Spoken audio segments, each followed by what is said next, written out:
Saya akan cerita tentang argumentasi ilmiah bahwa ahli sunnah wal jamaah itu luar biasa. Saya di Jogja berteman banyak para profesor, para dokter, termasuk akademisi sosial yang mungkin pernah di mana-mana. Pertanyaan saya begini, Pak Bahak, kenapa Anda baca kitabnya referensinya luas kok tetap NU katanya? Terus saya bilang, problemnya apa sebagai NU? Biasanya terus mereka mengutip sekian makalah. Kebetulan makalah itu provokatif dan siapapun yang baca makalah itu pasti menjadi NU, tak jamin ya. Kalau di Jogja misalnya di satu penerbitan, saya termasuk di dalamnya, itu pernah diperbandingkan kitabnya Said Muhammad Mafahim Yajibu An-Sohah dengan kitabnya Bin Bas, judulnya Hadihi Mafahimuna. Biasanya kitab-kitab terjemahan Wahabi itu memang cukup provokatif dan dengan narasi yang memang siapapun yang nggak pernah mondok pasti tertarik. Misalnya begini, cerita bid'ah misalnya, Iyyakum wa muhdatsatil umur fa inna kulla bid'atin dhalalah wa kulla dhalalatin finnar, misalnya gitu. Wa kulla muhdatsatin bid'ah wa kulla bid'atin dhalalah wa kulla dhalalatin finnar. Ada yang baca wa kullu bid'atin dhalalah wa kullu dhalalatin finnar. Terus beliau meneruskannya begini, kata Bin Bas, hadza huwa Rasulullah hakama bi annal bid'ah kullaha dhalalah. Terus diteruskan wajar asy-Syafi'i faqasama ila hasanatin wa dhalalatin wa sayi'atin. Jadi dengan narasi seperti itu tuh orang itu tahu bahwa Syafi'i itu kurang ajar tenan gitu, kira-kira gitu. Jadi dia ini Rasulullah yang mengatakan semua bid'ah ini dhalalah, tapi Syafi'i lancang dengan membagi ada dhalalah, ada sayi'ah, ada hasanah, ada sayi'ah. Ini aneh katanya. Wong Rasulullah yang Nabi saja bilang satu semuanya dhalalah, kok dia bilang dua kan? Diredaksikan Jaro'ah, kira-kira makna sedannya yang lama atau berani.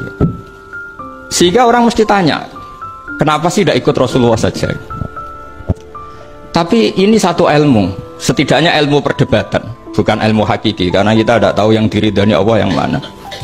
Tapi kemudian Said Muhammad dalam kitab Abu Abdul Faros, juga dalam kitab-kitab beliau menyanggah itu dengan mengatakan jika makna bid'ah adalah yang nggak pernah dilakukan Rasulullah, itu salah besar. Terus beliau cerita sekian hal, termasuk yang diceritakan adalah ada seorang sahabat ketika sholat dengan Rasulullah tidak pakai doa mainstream, yaitu ketika itidal sahabat tadi bilang alhamdulillah hamdan katsiran thayyiban mubarakan fih. Setelah itu setelah Nabi habis sholat tanya ayyukumul qail, siapa tadi yang melafadzkan itu? Semua sahabat diam karena takut disalahkan. Tapi apa yang dikatakan Nabi? Tidak, saya tidak akan menyalahkan. Saya tadi melihat isna asyara malakan. Saya tadi melihat 12 malaikat. Yabtadirunaha ayyuhum yaktubu awwalu. Semuanya itu bergegas siapa yang nulis awal. Terus kata sahabat tadi, ha anadha ya Rasulullah. Padahal ini satu kalimat yang bahkan Rasulullah tidak mengajarkan. Dan Rasulullah bahkan iskal, kenapa ada kalimat itu? Tapi toh dibenarkan oleh Allah dan Rasul. Cerita Said Muhammad kedua adalah ada sahabat setiap ngimami itu main kulhu. Wah, ngimami apa saja main kulhu. Singkat cerita makmumnya itu gerutu, ini orang kok main kulhu terus ini. Setelah dilaporkan ke Rasulullah, ditanya sama Rasulullah, kenapa kamu main kulhu ini? Dilaporkan ke saya. Kata si musolli tadi, imam tadi, li annaha sifatur rahman, karena dalam surat itu semua sifatnya Allah, maka fa'ana uhibbuha, saya senang itu. Apa kata Rasulullah? Saya disuruh bilang Allah ke kamu bahwa Allah mencintai kamu karena kamu mencintai kulhu. Terus keterusan sampai sekarang itu orang-orang NU baca kulhu terus itu. Karena sekali baca idza samsu kuwirat mesti keponting gitu. Tapi artinya itu dibenarkan Rasulullah min ghairi sabqi ta'limin minhu, tanpa ada pelajaran dari beliau.